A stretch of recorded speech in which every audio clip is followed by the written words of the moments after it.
ज्येष्ठ विधिमंडळातले माझे सहकारी आहेत। एखादा प्रस्ताव आल्यानंतर त्याच्यावरती चर्चा करणं हे गरजेचं असतं। दुसरी बाजू मांडू देणं हे लोकशाहीसाठी आवश्यक असतं आणि त्याच्यानंतर हा निर्णय अपेक्षित असतो। ठीक आहे, निलंबन करायचे की नाही करायचं हा निर्णयाचा अधिकार हा अध्यक्ष महोदय किंवा सभापतींचा असतो, पण त्याच्यासाठी एकतर्फी निर्णय एका कोणाकडनं तरी मागणी झाली म्हणून निर्णय घेतला हे लोकशाहीला घातक आहे, लोकशाहीला मारक आहे आणि हा लोकशाही विरोधी निर्णय। खरं म्हणजे अंबादासनं सुद्धा बाजू मांडू देण्याची एक वेळ द्यायला पाहिजे होती, ती दिली गेली नाही। आमच्याकडनं कोणालाही बोलू दिलं गेलं नाही आणि जणू काही सगळं ठरवूनच हे षडयंत्र रचून विरोधी पक्षनेत्याला निलंबित केलं गेले। हे असं कदाचित महाराष्ट्रातल्या इतिहासामध्ये पहिल्या प्रथम झालं असेल आणि हा सगळा जो काय अन्याय आहे हा अन्याय महाराष्ट्रातली जनता डोळे उघडे ठेवून पाहते आहे। एकूणच काय की काल जो आमचा विजय दणदणीत झालेला आहे तो झाकळून टाकण्यासाठी हा एक निर्णय त्यांनी घेतला, म्हणजे कालच्या आमच्या विजयाच्या बातम्या मागे पडतील आणि ह्या निर्णयाची चर्चा होईल। तसंच जो एक त्यांनी बोगस अर्थसंकल्प मांडलेला आहे त्याची चिरफाड व्हायला आता सुरुवात झाली।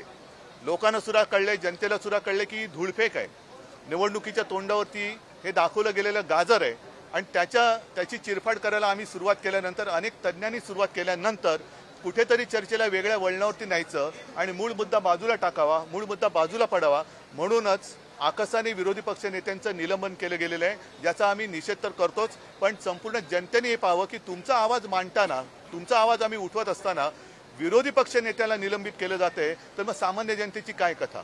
तर असं एकूणच हे वातावरण फार विचित्र आहे। या निमित्ताने मी परत एकदा सांगतो की येणारी विधान परिषदेची निवडणूक आम्ही तिन्ही मित्रपक्ष आमच्या सोबतच्या मित्रपक्षांसह ताकदीने लढवू आणि आमच्या तिघांचेही उमेदवार महाविकास आघाडी म्हणून लढवलेत ते तिन्ही उमेदवार आम्ही जिंकून आणू। राहुल गांधी के खिलाफ जिस तरीके से राहुल गांधी के बयान के बाद जिस तरीके से सभा के भीतर भी हंगामा हुआ, बाहर भी। ठीक आहे, पहिलं मराठीत बोलू।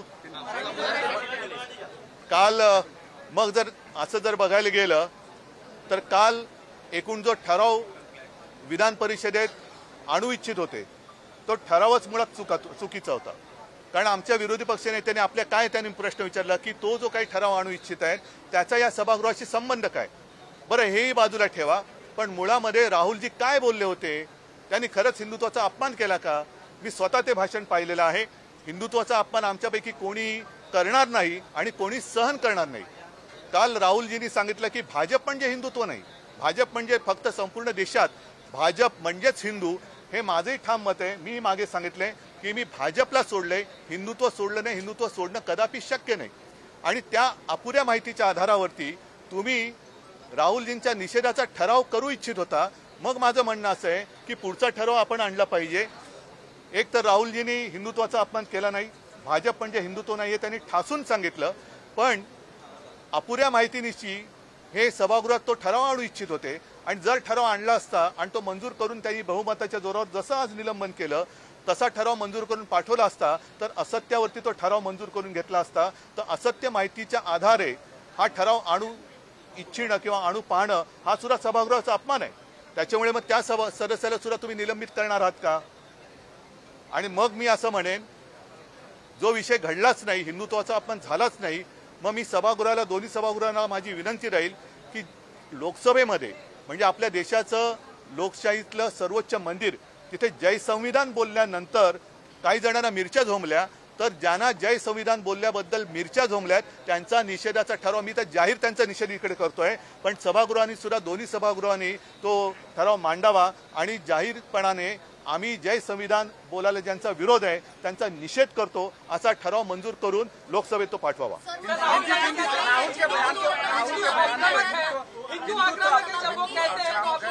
क्या राहुल गांधी कहता है कि हिंदू आक्रामक है और जिस तरह के हिंदुत्व की व्याख्या वो लोकसभा में कहते हैं उसको नहीं, आप पहले मुझे बताइए कि क्या गलत कहा, क्या गलत कहा उन्होंने, कहाँ अपमान किया? एक तो वो तो बार बार दिखाना चाहते थे शिवजी की प्रतिमा, वो दिखाने के लिए पाबंदी लगाई गई। क्या यही हिंदुत्व है? जय श्री राम के नारे हम भी देते हैं तो वो चलते हैं, प्रधानमंत्री जी खुलेआम प्रचार सभा में जय श्री राम कहते हैं, लेकिन संसद में अगर बीजेपी के अलावा कोई कहे तो क्या वो अपराध है? संविधान को लेकर के जिस तरीके से उन्होंने कहा जय संविधान और उधर से घोषणाबाजी हुई, फिर महाराष्ट्र में विधान परिषद के भीतर जो हंगामा हुआ, इन दोनों को कैसे कनेक्ट करते हैं? नहीं, मैंने सारी बातें कही हैं कि ये सारी अगर मगर की बातें हैं। अगर आपको ऐसा लगता है कि कल राहुल जी ने हिंदुत्व का अपमान किया है तो मैं नहीं मानता, क्योंकि उन्होंने साफ स्पष्ट शब्दों में कहा जो बात मैं कहते आया हूं कि भाजपा यानी हिंदुत्व नहीं है। हम भी हिंदू हैं और हम में से कोई भी हिंदुत्व का अपमान करेंगे नहीं और हिंदुत्व का अपमान सहेंगे भी नहीं, और उसमें राहुल जी भी आते हैं जो अपमान करेंगे भी नहीं और सहेंगे भी नहीं। आज जो एक फेक नैरेटिव उन्हीं का शब्द है जो फैलाया जा रहा है कि बीजेपी मतलब ही हिंदुत्व, नहीं, हमारा हिंदुत्व पवित्र है, हमारा हिंदुत्व बीजेपी तो उसके आसपास भी नहीं आ सकती। हिंदुत्व तो एक उन्होंने एक नकाब बनाया है लोगों को उल्लू बनाने के लिए।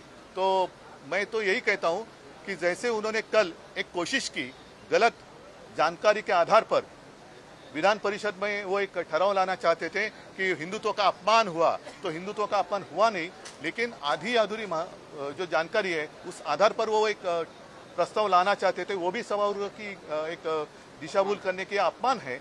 और साथ ही मैं यही कहता हूं कि लोकसभा में कुछ लोगों ने अपनी शपथ के समय जय संविधान का नारा दिया तो उनको रोका गया या उसके ऊपर आपत्ति जताई गई। तो जय संविधान कहना कब से गुनाह हो गया, और इसलिए मैं तो खुलेआम उसका निषेध तो कर ही रहा हूं।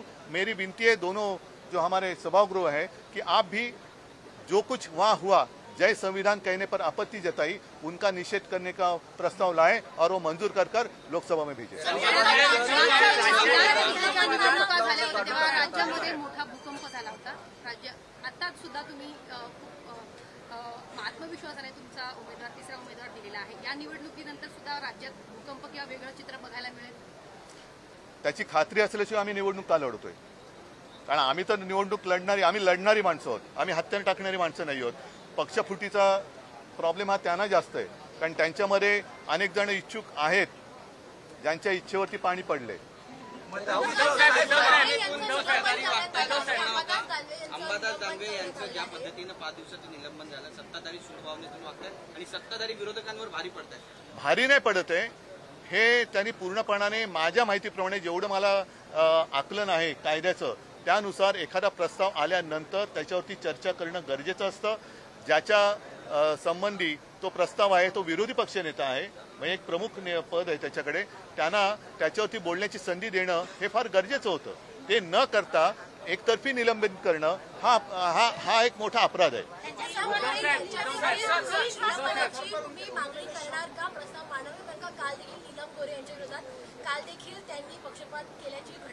नाही, मग मी एक सांगतो, अंबादासजींबद्दल आक्षेप काय सांगा, का निलंबन केले सांगा जरा, मी नव्हतो सभागृहात। बरोबर आहे, त्याच्याबद्दल मी पक्षप्रमुख म्हणून मी महाराष्ट्रातल्या माता भगिनींची माफी मागायला तयार आहे आणि मी मागतो, कारण आम्हाला त्यांच्याबद्दल आदर आहेच। मग लोकसभा प्रचाराच्या दरम्यान सुधीर मुनगंटीवाराने त्यांच्या म्हणजे मोदीजींच्या सभेत, कदाचित मोदीजी व्यासपीठावर नसतील पण बहीण भावाच्या नात्याबद्दल जे अभद्र वक्तव्य केलं होतं त्याच्याबद्दल कोण माफी मागणार आहे? त्यांच्याच मध्ये बसलेले ते सत्तार, त्यांनी सुप्रिया सुळेंना कॅमेरा समोर शिवी दिली होती। हा माता भगिनींचा अपमान नाही? ज्याच्यावरती एका महिलेवरती विचित्र एक प्रसंग ओढवला, ज्याला आम्ही मंत्रिमंडळातून काढून टाकला होता, त्यांना तुम्ही मंत्रिमंडळात स्थान दिलंय, हा महिलांचा अपमान नाही? मग जर मी माफी मागतोय, माता भगिनींचा अपमान जर झाला असेल तर मी माफी मागतो, पण तसा त्यांनी अपमान त्यांनी तर केलाय, सभागृहात केला म्हणून अपमान, आणि जाहीरपणाने बोललं तर अपमान नाही, हे कुठलं गणित आहे? मग त्यांना सुद्धा निलंबित करणार का? मुनगंटीवारनं तर जनतेने तिकडनं निलंबित केलंच आहे, विधानसभेत पण ते करतील, पण तुम्ही आतमध्ये काय करणार आहात? राहुल गांधी के बयान को लोकसभा से निकाल दिया गया है। राहुल गांधी के कल के भाषण को लोकसभा से निकाला गया है पूरा से। हाँ, उसमें क्या बात कही? क्या बात कही? उन्होंने जो कहा था कि हिंदू जो है वो आक्रामक है। नहीं, ऐसे मैंने ऐसी बात कही नहीं थी उन्होंने, और उन्होंने यही कहने की कोशिश की थी या कही थी बात कि हिंदुत्व का मतलब दूसरे धर्म का अपमान करना नहीं है। जो मेरे पिताजी कहते थे, जो मेरे दादाजी कहते थे कि हम हिंदू तो हैं, हमें भाजपा हिंदुत्व ना सिखाए, नहीं तो भाजपा की पूरी कुंडली जो है, जन्म कुंडली, वो उनको पहले पढ़ाई करनी चाहिए। कहाँ से शुरू हुई उनकी बात, जनसंघ की स्थापना कैसे हुई, उसके पहले क्या थी, वो सारी बातें निकलनी होगी। बीजेपी अंबादास दानवे के निमित्त से बार-बार नैरेटिव सेट करने की कोशिश कर रही है कि जो महिलाओं का अपमान जो है सभागृह में किया गया। जो बात मैंने कही कि खुलेआम गाली गलौज करने वाले लोग आज भी आपके कैबिनेट में हैं, तो वो कैसे चलते आपको? ये मेरा हिंदुत्व नहीं है। अगर कल मैं सभागृह में नहीं था, कल अगर गलती से या कुछ भी अंबादास जी ने कुछ गलत कहा होगा महिलाओं के बारे में, तो उसके लिए मैं माफी मागता हूं। लेकिन सामने से म्हणजे शिवसेना भवनवरती चाल करून येणारी माणसं, हे बोलणारी भाषा करणारी माणसं जर तुमच्याकडे बोट दाखवून अपमान करत, काय संबंध आहे? तुम्ही सभापतींकडे मागणी करा। त्या सगळ्या प्रकरणामध्ये अंबादास काय जबाबदार आहे? तुम्ही सभापतींकडे सांगायला पाहिजे होतं। मैं आप कुछ भी करें तो प्रजातंत्र है और हम कुछ भी करें तो अपराध है, ये बात नहीं चलेगी। ठीक आहे, चला मला वाटतं 3 उमेदवार दिले आहे, संख्याबळ तसं पुरेसं नाहीये, जुळवाजुळव कशी होणार, मला सोडून गेलेले प्रेम दाखवणार का या विधान? या सगळ्या गोष्टी निकाल लागल्यानंतर तुम्हाला कळेल। चला, धन्यवाद।